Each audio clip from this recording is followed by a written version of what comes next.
Assalamualaikum warahmatullahi wabarakatuh. Salam sehat, semangat bermanfaat, bersyukur kepada Allah, bersolawat kepada Nabi kita dengan mengucapkan Allahumma sholli ala Sayyidina Muhammad wa ala ali Sayyidina Muhammad. Rekan-rekan bergas Spasi SSB dimanapun berada, jangan lupa selalu dukung channel ini dengan cara subscribe, like, comment, and share. Dan jangan lupa tekan tombol loncengnya, tong ting. Mari di hari Sabtu ini yang baik ini, yang cerah ini, setengah mendung, kita tetap semangat. Semoga kita selalu diberikan kesehatan selalu oleh Allah Subhanahu wa taala agar kita bermanfaat. Sehat, semangat, bermanfaat. Itulah moto Bergas Spasi SSB. Mari ya kita biasa bacakan berita online yang mana ini luar biasanya orang cerdas ya, dirinya dihujat, dirinya dicerca, yang balas orang lain tanpa dirinya yang membalas. Inilah kecerdasan seorang, tapi pada dasarnya itu adalah semua perlindungan dari Allah Subhanahu wa taala. Saya tidak bermaksud berafiliasi atau mendukung seseorang di kandidat Pilpres, akan tetapi saya berusaha mencari kejernihan dalam berpikir dan dalam bertindak. Oke, mari langsung saja kita bacakan beritanya ya dari Warta Ekonomi biasa. Ahok sindir Anies Baswedan pinter ngomong, langsung dibalas Yusuf Kala. Pilih pinter bicara atau pinter marah. Nah ini kan.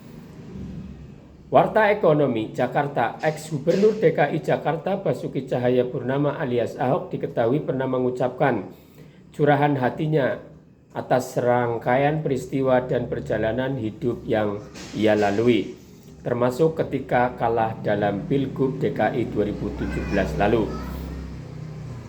Masih kata Ahok, ia mengatakan turun jabatan tidak mungkin akan berlaku oleh si pinter ngomong.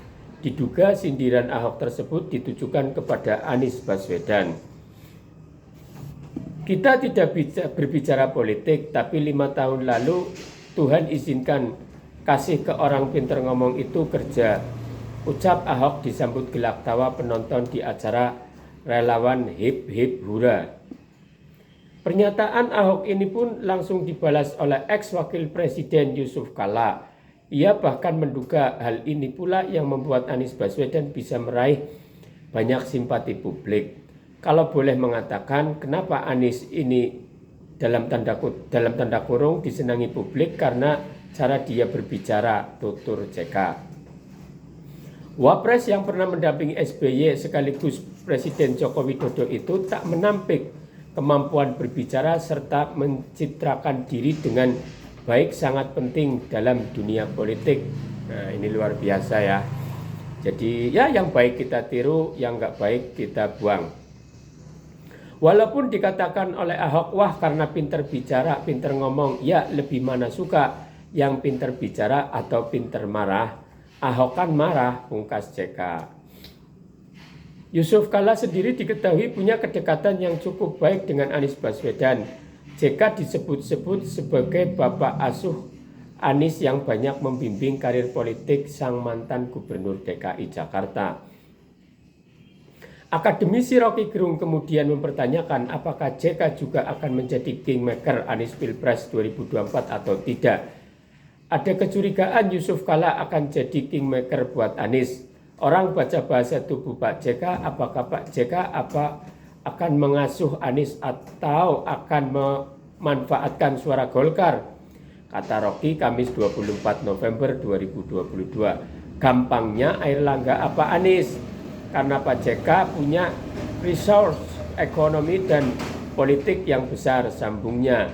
Rupanya JK mengaku memiliki profesi tersendiri terkait sosok capres yang akan didukungnya 2 tahun mendatang. Sebagai pribadi saya punya prinsip, saya memiliki kriteria, saya punya objektivitas, pungkasnya. Ya, beritanya sudah selesai. Mari kita ulas bersama-sama.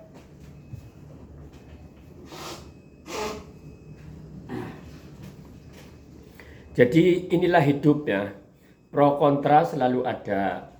Akan tetapi jika kita orang yang mempunyai pengetahuan, maka pro kontra itu digunakan dengan sebaik-baiknya.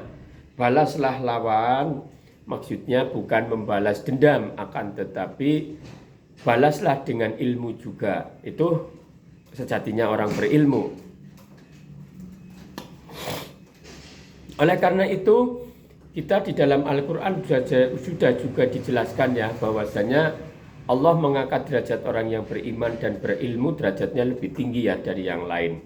Oleh karena itu, jika kita merasa berpengetahuan, maka gunakanlah ilmu pengetahuan itu untuk menerangi, bukan untuk mengakali kesalahan-kesalahan kita, tapi untuk menerangi langkah-langkah hidup kita.